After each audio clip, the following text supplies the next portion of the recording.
नमस्कार दोस्तों, आज हम लोग क्लास 10 के साइंस का आनुवंशिकता एवं जैव विकास इस चैप्टर का एक बहुत ही इम्पोर्टेंट क्वेश्चन पढ़ेंगे।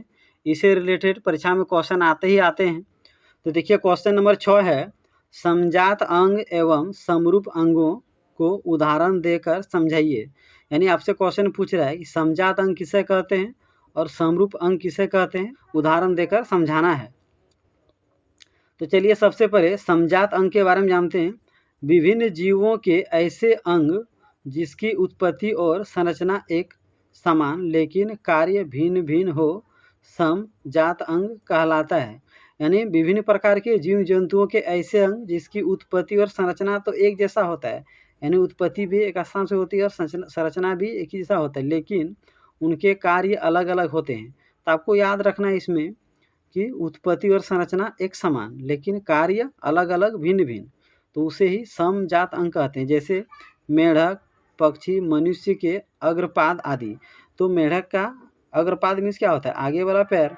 तो मेढक का आगे वाला पैर वो अपने फुदकने के लिए यूज करता है। पक्षी आगे वाला पैर उसका पंख बन गया, उड़ने के लिए यूज करता है।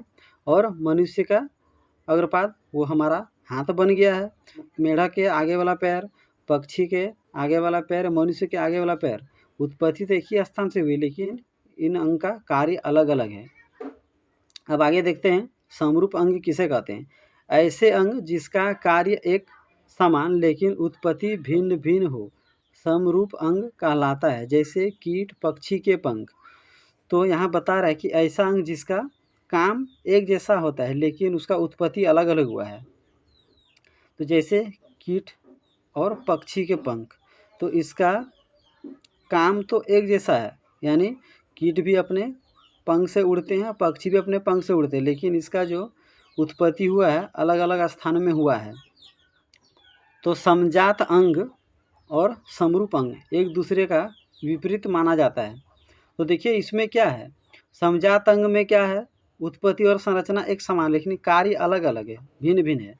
और समरूप अंग में देखिए इसका कार्य एक समान है लेकिन उत्पत्ति अलग है। यानी आपको दोनों में से अगर कोई एक याद हो गया तो आप आसानी से आप परीक्षा में लिख सकते हैं। यानी अगर आपको समजात अंग का परिभाषा समझ में आ गया, याद हो गया, तो आसानी से आप इसका उल्टा करके समरूप अंग लिख सकते हैं। या बाई चांस अगर आपको समरूप अंग याद हो गया तो आप समजात अंग के बारे में बहुत आसानी से लिख सकते हैं। तो अगर मेरा वीडियो आप लोग अच्छा लगता हो, समझ में आता हो, तो मेरे वीडियो को लाइक शेयर ज़रूर करें, मेरे चैनल को ज़रूर सब्सक्राइब करें।